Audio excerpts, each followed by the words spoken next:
ہر قسم کی تعریف اللہ کے لیے ہے۔ وہ اپنی ذات، صفات اور جمال میں مقدس ہے اور اپنی عظمت، بلندی اور جلال کے اعتبار سے غالب ہے۔ اے ہمارے مولا، تیرے لیے ہی تمام پاکیزہ مبارک تعریف ہے، پھر تیرے لیے تعریف ہے اور تجھ ہی پر بھروسہ ہے۔ تیرے لیے سب سے بلند حمد و شکر ہے اور تیرے لیے سب سے معزز، پاکیزہ اور افضل تعریف ہے۔ میں گواہی دیتا ہوں کہ ایک اللہ کے سوا کوئی معبود برحق نہیں، اس کا کوئی شریک نہیں۔ اس نے متقیوں کے لیے بہترین انجام مقرر کیا ہے اور یقین و فرما برداری والے مومنوں کے لیے نصرت و فتح لکھی ہے۔ اور میں گواہی دیتا ہوں کہ ہمارے نبی محمد اللہ کے بندے اور رسول ہیں، جو قول و عمل سے اللہ کی تعظیم کرنے والوں میں سب سے بہتر ہیں۔ اللہ درود نازل کرے آپ پر، آپ کے آل و اصحاب پر، جو مسلح بہادروں کی طرح اسلام کا دفاع کرنے والے ہیں، تابعین پر اور ان لوگوں پر جو ان کی اچھی طرح پیروی کریں جب تک سورج و چاند کا یکے بعد دیگرے آنا جانا رہے، اور ان پر مبارک مسلسل سلامتی نازل کرے۔ اما بعد، اللہ کے بندو، اگر تم اقتدار و غلبہ اور نصرت کے قریب ہونا، حق و باطل کے درمیان تفریق کرنا اور اسے اپنی خوبی بنانا چاہتے ہو تو قول و عمل اور اعتقاد میں اللہ کا تقوی اختیار کرو۔ اے ایمان والو، اگر تم اللہ سے ڈرتے رہو گے تو اللہ تعالیٰ تم کو ایک فیصلہ کی چیز دے گا اور تم سے تمہارے گناہ دور کر دے گا اور تم کو بخش دے گا، اور اللہ تعالیٰ بڑے فضل والا ہے۔ تم ظاہر و باطن میں اللہ کا تقوی اختیار کرو، اسی میں حقیقی اور یقینی طور پر تمام بھلائیاں ہیں۔ تم عزم کے ساتھ نئے سال کا استقبال کرو، اس کی بدولت تم ہمیشہ مخلوقات پر بلند رہو گے۔ مومنو، ایسے زمانے میں جب کہ فتنوں نے اپنا نقاب اتار دیا اور اپنا پردہ کھول دیا ہے، واقعات پر نظر رکھنا اور حالات کا جائزہ لینا عقل مند کی سمجھ اور زیرک ہوش مند کے شعور سے باہر نہیں ہے۔ زمانے کے پے در پہ واقع ہونے والے واقعات پر غور و فکر کرنا شرعی تقاضا اور حکم الہی ہے۔ اللہ تعالیٰ نے فرمایا، ان کے قصوں میں عقل والوں کے لیے یقیناً نصیحت و عبرت ہے۔ یہ قرآن جھوٹ بنائی ہوئی بات نہیں، بلکہ یہ تصدیق ہے ان کتابوں کی جو اس سے پہلے کی ہیں۔ ہر چیز کو کھول کھول کر بیان کرنے والا ہے اور مومنوں کے لیے ہدایت اور رحمت ہے۔ نئے ہجری سال کی آمد یقیناً ہمیں پروقار عظیم الشان واقعات کی یاد دلاتی ہے، جن میں رسولوں اور مومنوں کے لیے فتح و قوت اور غلبہ تھا۔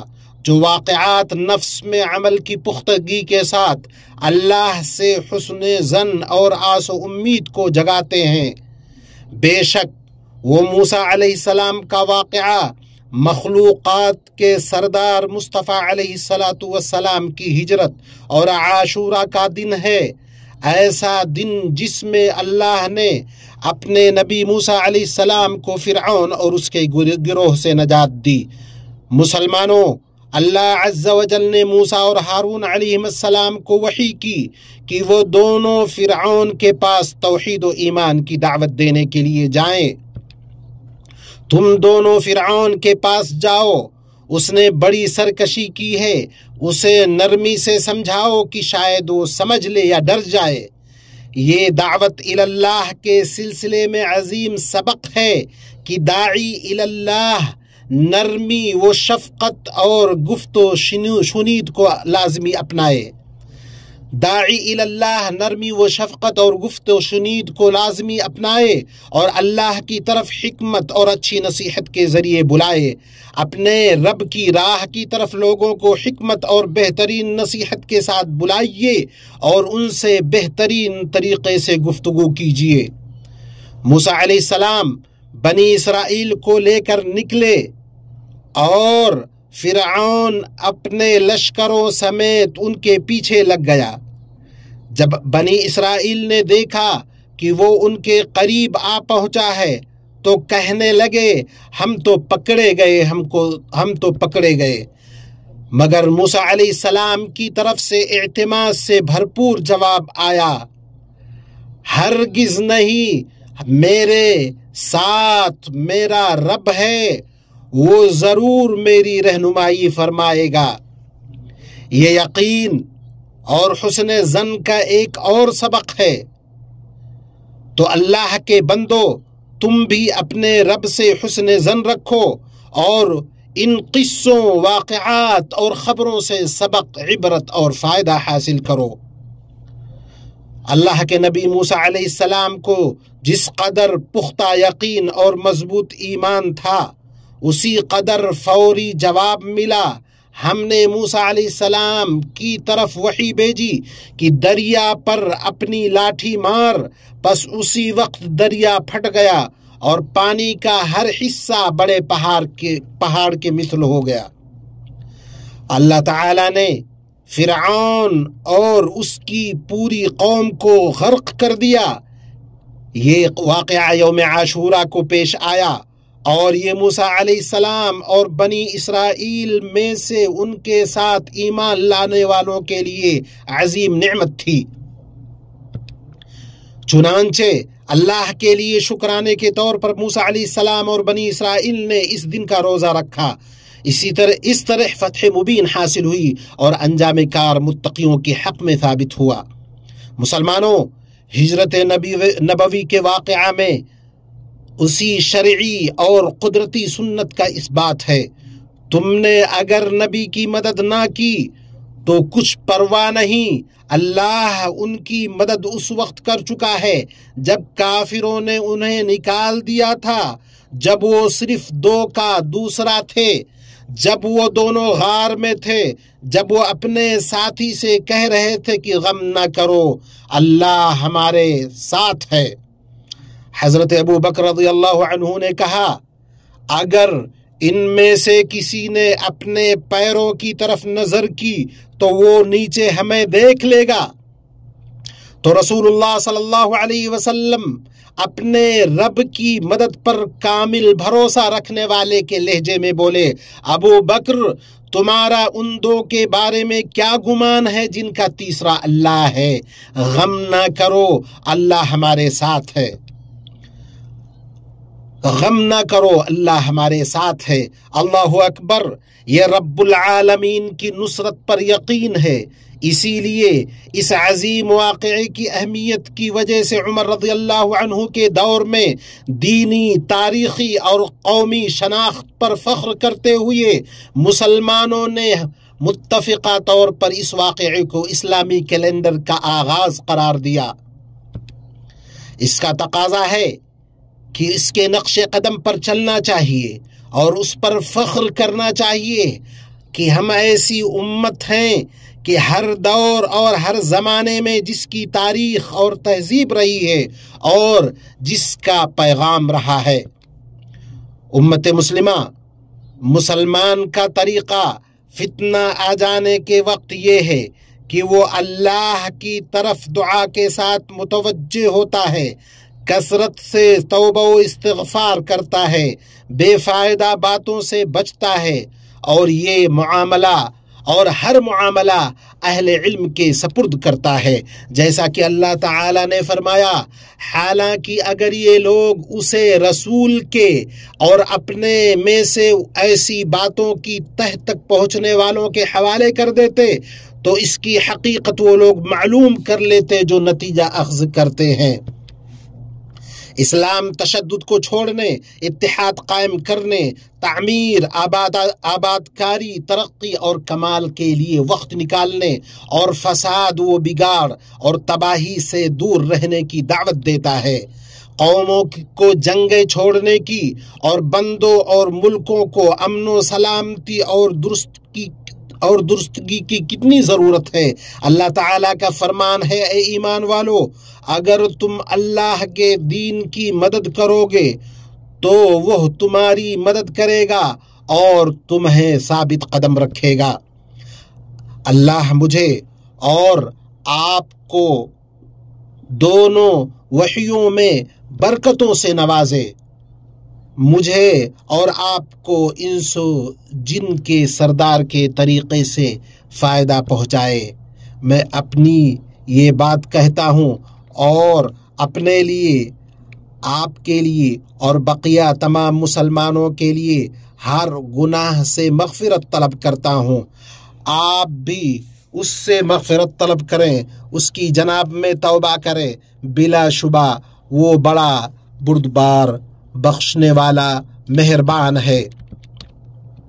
اللہ مجھے اور آپ کو دونوں وحیوں میں برکتوں سے نوازے، مجھے اور آپ کو اور انس و جن کے سردار کے طریقے سے فائدہ پہنچائے۔ میں اپنی یہ بات کہتا ہوں اور اپنے لیے، آپ کے لیے، تمام مسلمانوں کے لیے ہر گناہ سے مغفرت طلب کرتا ہوں۔ آپ بھی اس سے مغفرت طلب کریں، اس کی جناب میں توبہ کریں، بلا شبہ وہ بڑا بردبار، بڑا بخشنے والا، مہربان ہے۔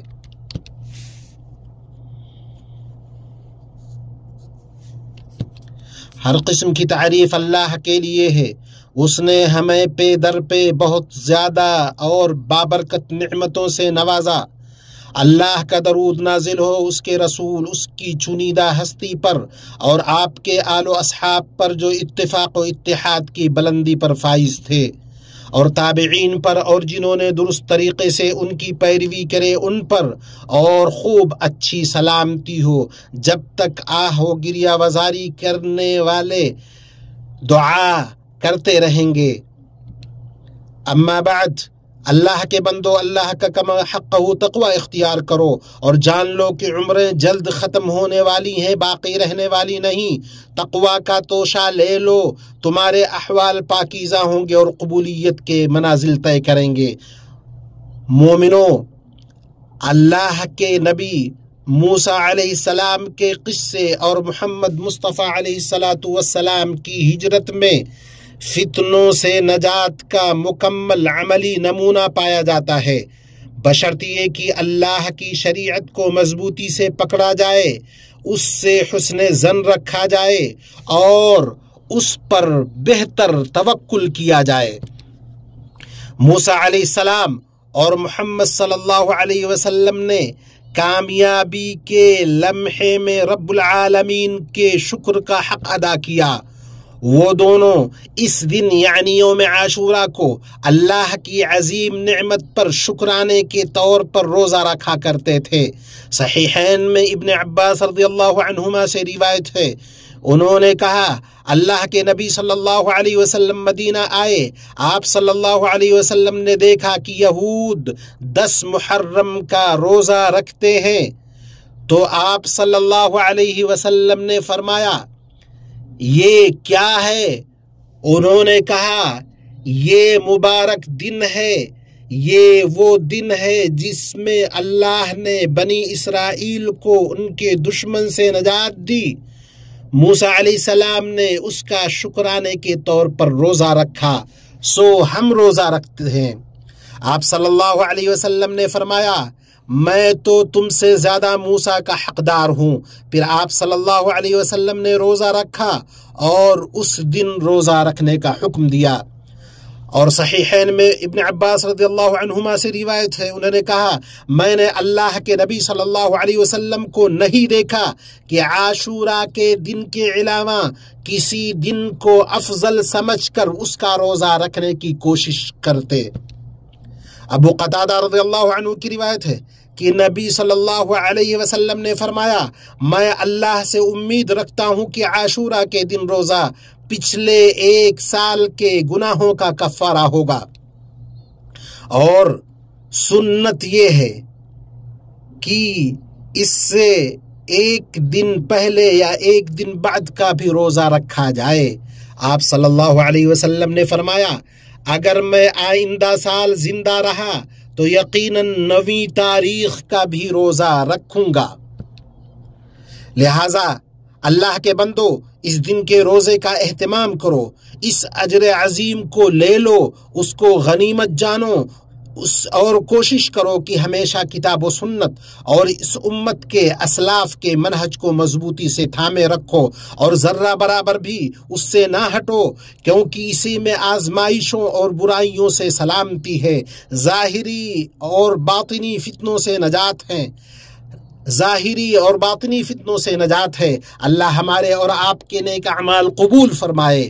یہ باتیں ہوئیں اور اللہ آپ پر رحم کرے، یہ باتیں ہوئیں، اللہ آپ پر رحم کرے، اپنے نبی کریم پر درود و سلام بھیجو جیسا کہ تمہیں رب العالمین نے اس کا حکم دیا۔ ارشاد الہی ہے، بے شک اللہ اس کے فرشتے نبی پر درود بھیجتے ہیں۔